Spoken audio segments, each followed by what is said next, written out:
என் அன்பு குழந்தையே, இன்று இந்த பிரத்யங்கரா உனக்கு ஒரு எச்சரிக்கையான செய்தியினை கொண்டு வந்திருக்கின்றேன். என் பிள்ளையே, உன்னுடைய இல்லத்திற்குள்ளும் உன்னுடைய குடும்பத்தில் இருப்பவர்களின் மீதும் சிலர் இந்த ஒரு பொருளை போட்டு விட்டார்கள். அதை உடனடியாக எடுக்க வேண்டும். ஏனென்றால் உன் குடும்பமும் நீயும் அனுபவித்து கொண்டிருக்கின்ற அத்தனை கஷ்டங்களுக்கும் காரணம் அதுதான். அதை உடனடியாக எடுக்கவில்லை என்றால் நிச்சயமாக உன்னுடைய வாழ்க்கையில் ஏகப்பட்ட கஷ்டங்களை நீ அனுபவிக்க வேண்டி வந்துவிடும். இந்த கஷ்டங்கள் எல்லாமும் உன்னை பின்தொடர்ந்து வந்து இந்த வாழ்க்கையை வாழ விடாமல் செய்துவிடும். ஏனென்றால் அத்தனை மோசமான ஒரு விஷயத்தை தான் அவர்கள் போட்டிருக்கின்றார்கள். அதனை உடனடியாக எடுக்க வந்திருக்கின்ற இந்த பிரத்யங்கராவினுடைய வாக்கினை மதிக்காமல் என் பிள்ளை நீ சென்று விடாதே. அம்மா காரணமில்லாமல் எதையும் உனக்கு சொல்ல மாட்டேன். காரணமில்லாமல் உன்னை அதை செய் இதை செய் என்று நான் எப்பொழுதும் உன்னை கட்டாயப்படுத்த மாட்டேன். எது உனக்கு தேவையோ, எது உன் வாழ்க்கையில் அதிகப்படியான கஷ்டங்களை கொடுக்கின்றதோ அதை நான் உடனுக்குடன் உன்னிடத்தில் வந்து சொல்லிக் கொண்டிருப்பேன். உனக்கு அதனை நான் சொல்லித்தான் தீர வேண்டும். ஏனென்றால் என் பிள்ளையினுடைய வாழ்க்கையில் இது ஏற்படுத்தி இருக்கின்ற பிரச்சனைகள் அத்தனை ஏராளமானது. நீ ஒவ்வொரு முறையும் ஒவ்வொரு கஷ்டத்திலிருந்தும் வெளிவர முடியாமல் தவித்து நின்றதற்கு இதுதான் காரணமும் கூட.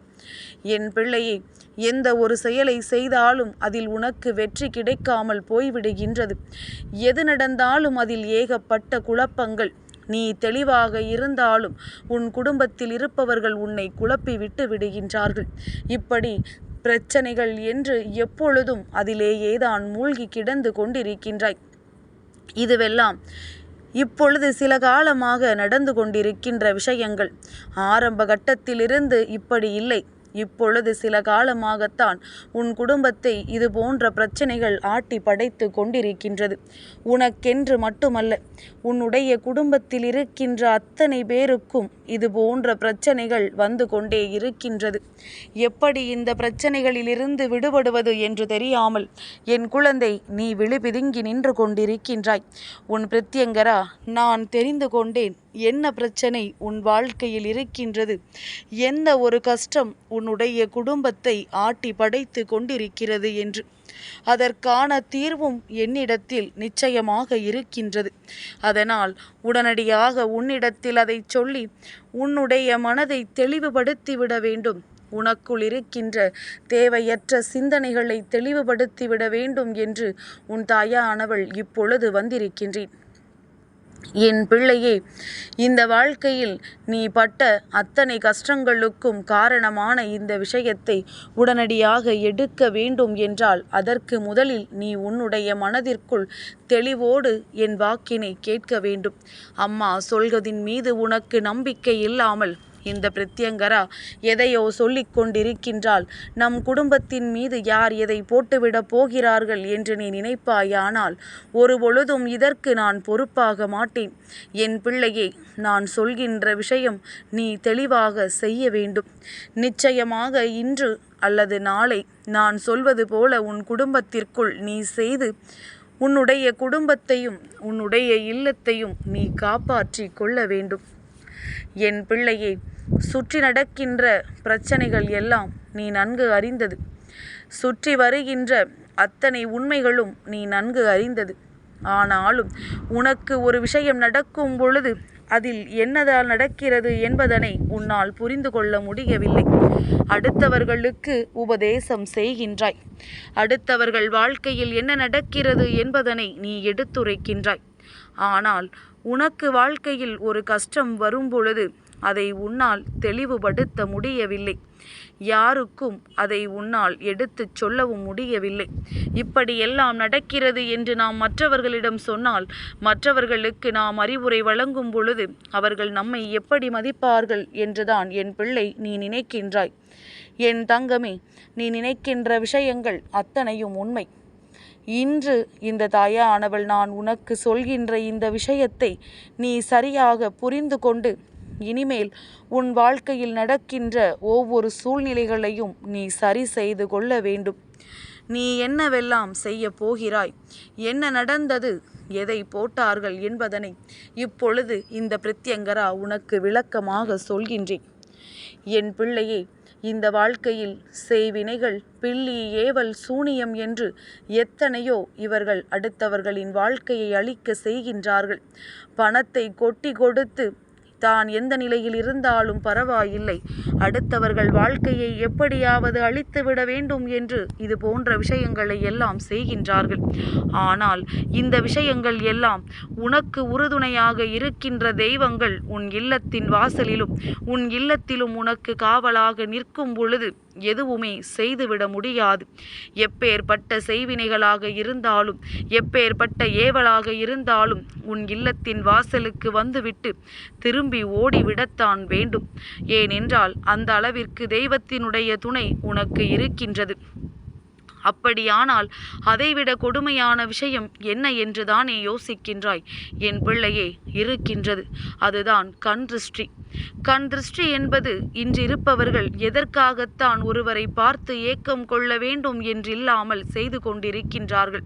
ஒருவர் ஒரு நல்ல தொழில் செய்தால் உடனே அவர்களை பார்த்து பொறாமைப்படுவது, இவன் இப்படி வளர்ந்து விட்டானே என்று உடனே தனக்குள் சொல்லிக் கொள்வது, தன்னை விட அதிகமான சம்பளம் யாரேனும் வாங்கினால் உடனே அவர்களை பார்த்து ஏக்கம் கொள்வது, இப்படி ஒவ்வொருவரையும் பார்த்து ஏக்கம் கொள்வதும், அடுத்தவர்களின் நிலை சற்று உயர்வாக இருந்தால் உடனே அவர்களை பார்த்து பொறாமைப்படுவதும், இவர்களுக்கு எப்படி இதுவெல்லாம் கிடைத்தது, எப்படி இவர்கள் இதையெல்லாம் செய்தார்கள் என்று ஏக்கம் கொண்டாலே போதும், உன் வாழ்க்கையில் அது மிக பெரிய பாதிப்பை ஏற்படுத்திவிடும். சரி, அதற்கு என்ன செய்யலாம்? நாம் எதுவுமே செய்யக்கூடாதா என்றுதானே யோசிக்கின்றாய்? என் பிள்ளையே, நீ எல்லாவற்றையும் செய். ஆனால் எதுவாக இருந்தாலும் ஆர்ப்பாட்டத்தோடு செய்யாதே என்றுதான் சொல்கின்றேன். அப்படியே நீ செய்ய வேண்டிய ஒரு நிலை வந்தாலும் அது முடிந்தவுடன் நீ கண் திருஷ்டிக்கு சுற்றி போட்டுவிட வேண்டும். குடும்பத்தில் இருக்கின்ற அனைவரையும் நிற்க வைத்து உப்பு, மிளகாய், வத்தலை சுற்றி நீ போட்டுவிட வேண்டும். நீ இப்படி செய்தால் மட்டும்தான் அந்த கண் திருஷ்டி உன்னுடைய குடும்பத்தை நெருங்காது. ஆனால் சில நாட்களுக்கு முன்பாக உன்னுடைய இல்லத்தில் நடந்த ஒரு விஷயத்தை பார்த்து எல்லோருமே மனதிற்குள் எப்படி இவர்களால் இது போன்றெல்லாம் செய்ய முடிகிறது என்று மிக பெரியதொரு கண் திருஷ்டியினை உன் குடும்பத்தின் மீது போட்டு விட்டார்கள். இந்த கண் திருஷ்டியை நீ உடனடியாக எடுக்க வேண்டும். அதனால் எங்கு வெளியில் சென்று வந்தாலும் சரி, உன் குடும்பத்தில் இருக்கின்ற சிறு குழந்தைகளுக்கு ஏதேனும் விசேஷம் வந்தாலும் சரி, உன் குடும்பத்தில் திருமணம் ஏதேனும் நடந்தாலும் சரி, இப்படி என்னென்ன விசேஷங்கள் வீட்டில் நடந்தாலும் சரி, அது முடிந்தவுடன் இரவு நேரத்தில் அனைவரும் வீட்டிற்கு சென்ற பிறகு உன்னுடைய குடும்பத்தில் இருக்கின்ற அனைவருக்கும் ஒன்றாக சேர்த்து மிளகாய், வத்தலையும் கல் உப்பையும் சேர்த்து நன்றாக சுற்றி நீ எரிகின்ற நெருப்பில் போட்டுவிட வேண்டும். அது வெடித்து சிதறுவது போல கண் திருஷ்டிகள் எல்லாம் சிதறிவிடும். இன்னமும் எளிமையாக செய்ய வேண்டும் என்றால் நீ கற்பூரத்தை நன்றாக உடல் முழுவதும் தடவி அதனை உன்னுடைய இல்லத்தின் வாசலில் வைத்து எரித்து விட வேண்டும். அதில் புகையாக கரும்புகை செல்லும் பொழுது உன் இல்லத்தில் இருக்கின்ற அத்தனை கண் திருஷ்டிகளும் அதில் அந்த கரும்புகையோடு சேர்ந்து சென்றுவிடும். என் பிள்ளையை, இது போன்று விஷயங்களை எல்லோரும் இப்பொழுது பெரிதாக எடுத்துக்கொள்வதில்லை, பெரிதாக இதை பின்பற்றுவதில்லை. இதனால் என்னவாகிவிடப் போகின்றது என்று நினைக்கின்றார்கள். பெரியவர்கள் இதனை செய்ய சொல்லும் பொழுது அதை பெரிதாக அவர்கள் எடுத்துக்கொள்வதில்லை. என் பிள்ளையே, இதையும் கூட உன்னால் செய்ய முடியாது என்றால் கல் உப்பை மட்டும் தலையை சுற்றி அதனை கொண்டு தண்ணீர் ஓடுகின்ற இடத்தில் போட்டுவிடு. அதாவது நீ பாத்திரம் கழுவுகின்ற இடம், கை கழுவுகின்ற இடம் இதில் போட்டுவிட்டால் போதும். என் பிள்ளையே, அது கரைந்து போவது போல உன்னை பிடித்த அத்தனை கண் திருஷ்டிகளும் உன்னை விட்டு விலகி ஓடும். இதையெல்லாம் எப்பொழுதும் செய்து கொண்டே இரு. நிச்சயமாக உன் வாழ்க்கையில் இந்த கண் திருஷ்டியினால் வரக்கூடிய அத்தனை பிரச்சனைகளும் உன்னை விட்டு விலகி ஓடும். நல்ல நேரம் உன் வாழ்க்கையில் தானாகவே ஆரம்பித்துவிடும்.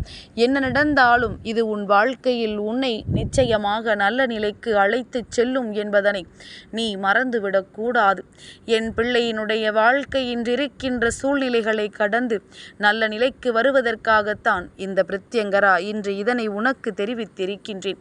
என் அன்பு குழந்தைக்கு இந்த பிரத்யங்கராவினுடைய ஆசீர்வாதங்கள் எப்பொழுதுமே முழுமையாக கிடைக்கும்.